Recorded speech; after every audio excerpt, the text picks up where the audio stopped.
Assalamualaikum warahmatullahi wabarakatuh dan salam sejahtera untuk kita semua. Jadi pada kesempatan kali ini, di video ini saya akan mencoba menjelaskan isi dari modul pembelajaran fisika kelas 10 atau fisika SMA SMK ya, di kelas 10 semester 1. Jadi saya perkenalkan dulu, tim penyusun itu saya sendiri atau Natalia, kemudian ada Bapak Ahmad Swandi, dan ada Ibu Sri Rahmadiningsih. Baik adik-adik, kita lanjut ke pembahasan materi.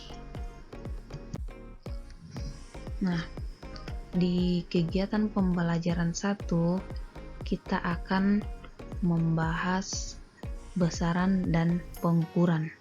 Jadi adik-adik setelah belajar pada modul pembelajaran kegiatan 1, adik-adik diharapkan bisa, yang pertama, bisa melakukan pengambilan data dan memahami angka penting. Terus bisa menggunakan alat ukur panjang, massa, dan waktu dalam pengambilan data. Dan terakhir, adik-adik diharapkan bisa membedakan dan menentukan besaran, satuan, dan dimensi. Next, untuk lanjut ke pengukuran. Jadi pengukuran itu ada poin-poinnya. Poinnya itu pengambilan data dan angka penting. Nah, pengambilan data. Pernahkah adik-adik melakukan kegiatan pengambilan data? Jadi proses pengukuran hingga memperoleh data hasil pengukuran itulah yang dinamakan pengambilan data. Nah, adik-adik, apakah hasil pengukuran dapat memperoleh nilai yang tepat? Jadi proses pengukuran banyak terjadi kesalahan. Kesalahan bisa terjadi dari orang yang mengukur, alat ukur, atau lingkungannya. Nah, misalnya kan orang yang mengukur, apakah orangnya salah lihat, salah tulis, nah itu berpengaruh. Untuk membuat sesuatu keadaan itu, maka hasil pengukuran dikenal ada angka pasti dan angka taksiran. Jadi angka penting adalah angka yang didapat dari hasil pengukuran yang terdiri dari angka pasti dan angka taksiran. Nilai setiap hasil pengukuran merupakan angka penting. Nah, angka penting. Jadi angka penting terdiri dari dua bagian. Yang pertama, angka pasti, yaitu angka yang ditunjukkan pada skala alat ukur dengan nilai yang ada. Untuk kita lihat pada alat ukur. Alat ukur menunjukkan angka berapa, jadi kita langsung tulis hasil yang ditunjukkan oleh alat ukur tersebut. Itu disebut angka penting. Kemudian angka taksiran itu yaitu angka hasil pengukuran yang diperoleh dengan memperkirakan nilainya. Nah, di sini ada contoh. Sini 0 ini merupakan angka taksiran. Di sini 8 merupakan angka taksiran. Dan kita bisa lihat juga di sini. Jadi kita bisa melihat yang mana angka taksiran dan mana angka penting, angka pasti ya. Dan harus kita pahami juga bahwa di setiap pengukuran itu hanya diperbolehkan memberikan satu angka taksiran. Jadi di sini kita bisa tulis bahwa angka 4 itu adalah angka taksiran. Nah, kemudian Untuk mendapatkan hasil pengukuran yang tepat dapat dilakukan itu langkah-langkah penghindaran kesalahan. Jadi langkah-langkahnya itu seperti memilih alat ukur yang peka. Misalnya neraca analitis. Jadi neraca analitis itu memiliki ketelitian yang tinggi hingga 1 mg. Kedua, pilihlah alat yang sesuai penggunaannya atau alat ukur neraca analisis untuk mengukur benda-benda kecil seperti massa emas. Begitupun langkah yang kedua itu lakukan kalibrasi sebelum digunakan. Misalnya neraca pegas saat belum diberi beban, jumlahnya sudah menunjukkan nilai tertentu atau bukan nol. Nah, keadaan alat seperti inilah yang perlu kalibrasi. Kemudian lakukan pengamatan dengan posisi yang tepat. Jadi posisi juga bisa mempengaruhi pengambilan data, dan tentukan angka taksiran yang tepat. Dan pengambilan data juga itu biasa pengambilan data angka penting itu. Jadi angka penting itu juga dipengaruhi alat yang digunakan.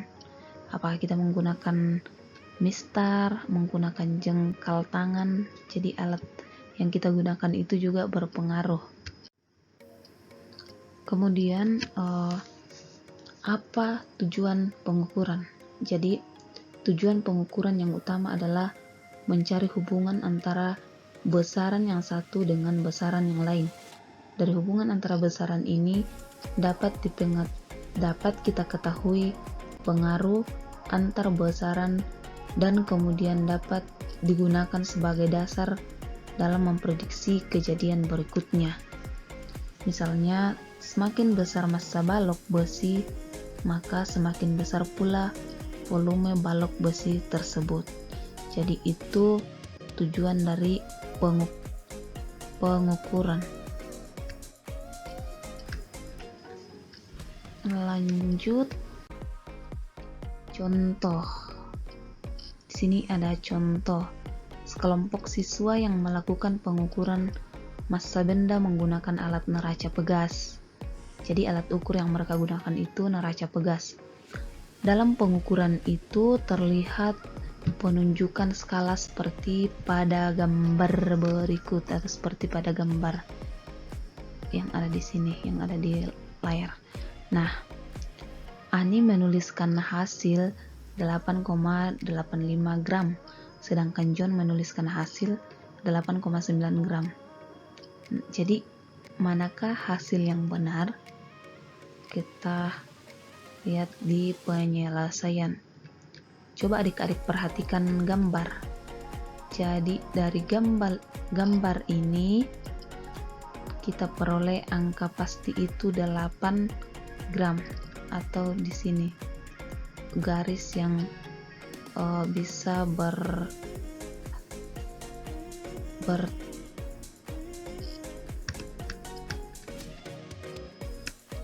garis yang bisa lurus, atau bisa kita lihat di sini itu 8 gram, dan angka taksiran 0,9 gram, atau hanya boleh satu angka taksiran, tidak boleh 0,85 karena dua angka taksiran. Sedangkan tadi sudah kita jelaskan bahwa kita hanya bisa menuliskan satu angka taksiran saja. Jadi ditulis di sini 0,9. Hasil pengukuran adalah sama dengan angka pasti ditambah angka taksiran. Jadi angka pasti kan 8 gram ditambah angka taksiran 0,9 sama dengan 8,9 gram. Jadi yang lebih tepat adalah hasil John atau 8,9 gram.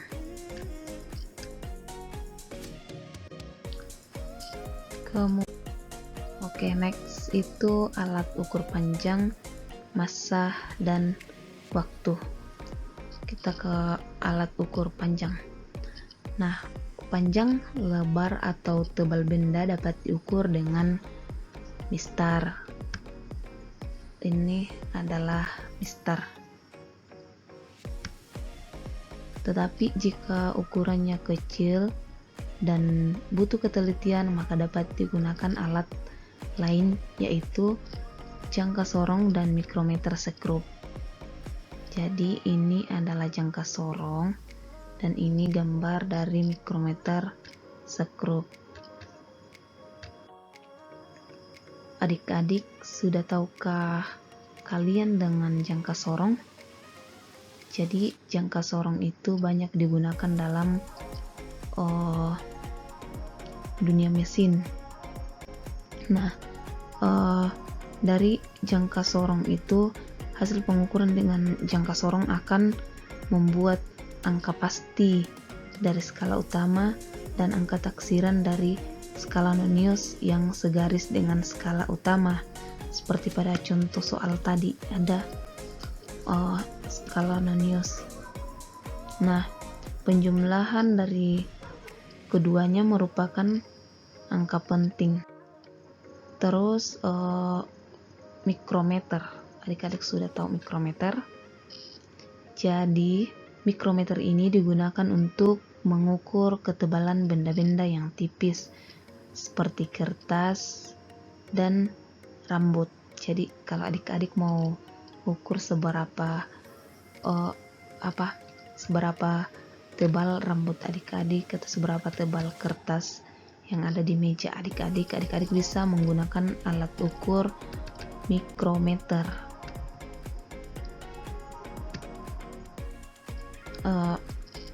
Adik-adik tahu kalau mikrometer itu memiliki ketelitian hingga 0,01 mm.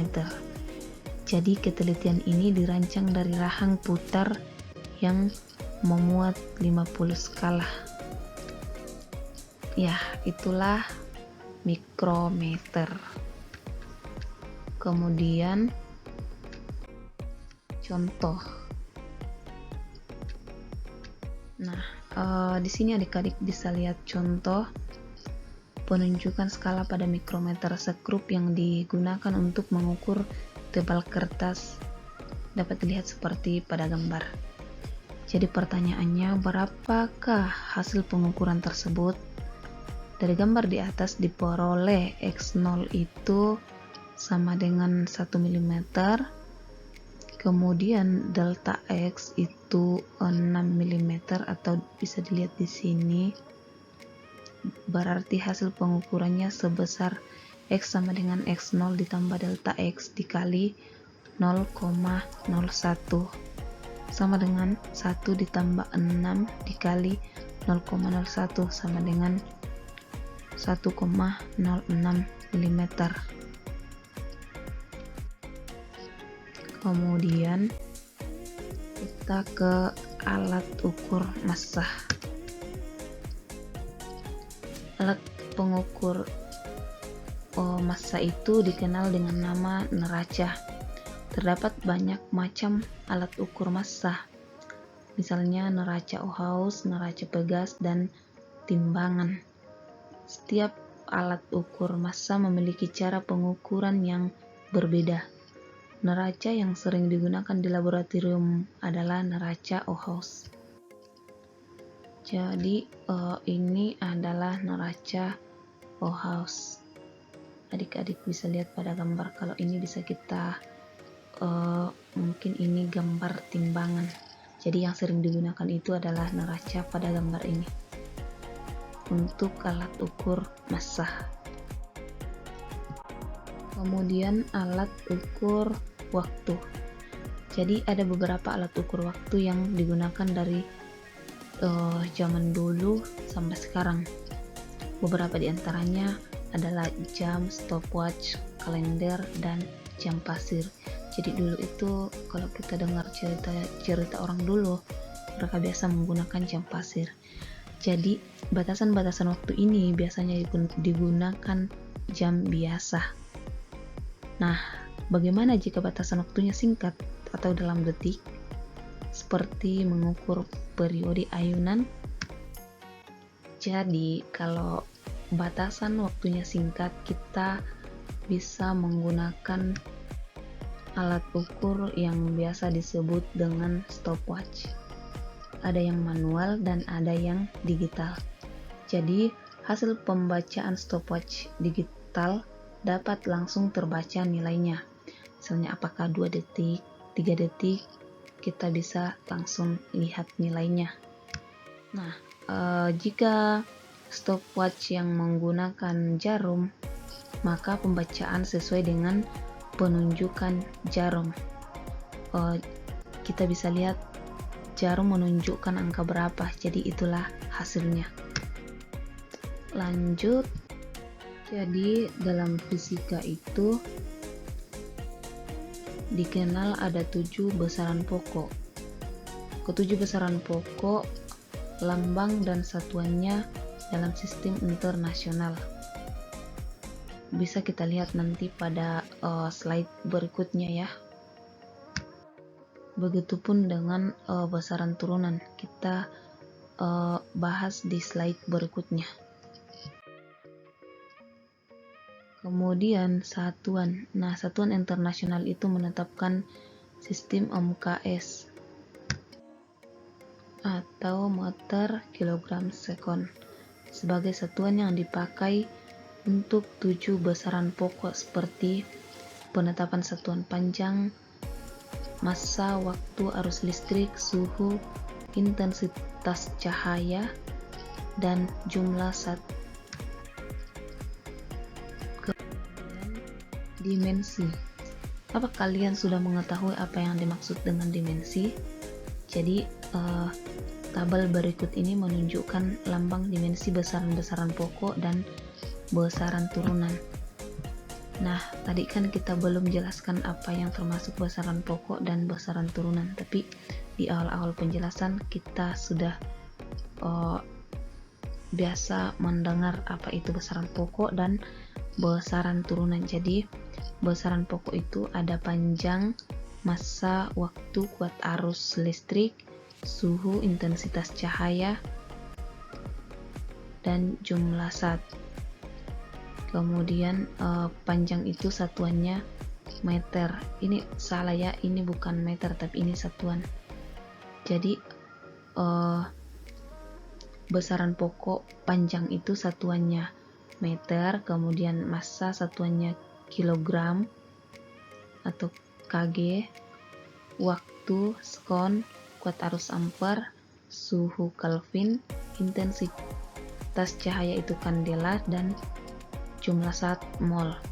Jadi dimensinya itu kita selalu berikan tanda kurung begini, itu melambangkan dimensi. Dimensi dari panjang itu L kapital. Dimensi massa itu M kapital. Terus dimensinya waktu T atau time. Kemudian kuat arus itu I kapital, suhu theta, intensitas cahaya J kapital, dan jumlah zat itu dimensinya N. Jadi kita ingat ya, kalau dimensi itu kita selalu berikan tanda kurung seperti ini, itu melambangkan dimensi. Nah, mungkin ada adik-adik bertanya, apa tujuan dari dimensi? Jadi, dimensi besaran diantaranya memiliki manfaat. Yang pertama itu, dimensi dapat digunakan untuk membuktikan kebenaran suatu persamaan. Jadi, dengan dimensi kita bisa membuktikan kebenaran dari suatu persamaan.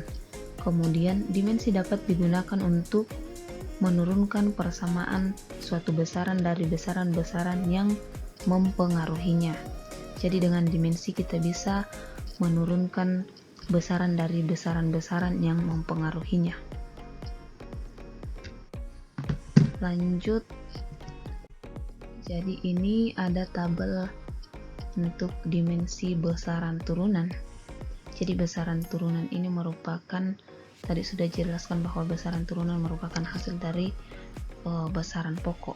Nah, besaran turunan itu ada luas, volume, kecepatan, percepatan, gaya, usaha, massa, jenis, tekanan, dan daya. Jadi luas satuannya meter kuadrat, atau adik-adik bisa baca di slide ini, dan dimensinya itu L pangkat 2, karena di sini kan satuannya pangkat 2, jadi kita pindah ke sini. Tadi di besaran pokok dimensi itu atau kilogram itu L, jadi kita tulis di sini L karena merupakan dari turunan besaran pokok. Kemudian volume itu L pangkat 3, kecepatan LT pangkat min 1, percepatan dimensinya LT pangkat min 2, gaya LT pangkat min 2, usaha ML pangkat 2 T pangkat min 2, massa jenis dimensinya ML pangkat min 3, tekanan dimensinya ML pangkat min 1 T pangkat min 2, dan daya itu dimensinya ML pangkat 2 T pangkat min 3. Itu merupakan dimensi dari besaran turunan. Jadi kesimpulan dari materi kegiatan pembelajaran 1, kita bisa baca di sini. Yang pertama itu, pengukuran adalah membandingkan suatu besaran dengan besaran lainnya yang telah ditetapkan sebagai standar suatu besaran. Kemudian faktor-faktor yang mempengaruhi hasil pengukuran adalah alat ukur, lingkungan pengukuran, dan orang yang mengukur. Dan jenis-jenis alat ukur antara lain alat ukur panjang, alat ukur massa, dan alat ukur waktu. Jadi dari alat ukur ini sudah banyak sekali alat ukur. Kemudian angka penting adalah semua angka yang diperoleh dari hasil pengukuran, termasuk angka terakhir yang ditaksir atau digunakan. 5. Besaran pokok adalah besaran yang satuannya ditetapkan terlebih dahulu dan tidak bergantung pada besaran lainnya. Dan besaran turunan adalah besaran yang diturunkan dari beberapa besaran pokok. Kemudian yang terakhir itu, satuan dapat diubah menjadi satuan lainnya dalam besaran yang sama dengan cara konversi satuan. Jadi sekian untuk pembahasan materi kegiatan pembelajaran 1. Nah, latihan soal dari materi ini ada di video berikutnya. Jadi adik-adik bisa lanjut ke video berikut untuk melihat pembahasan latihan soalnya. Sekian dan terima kasih.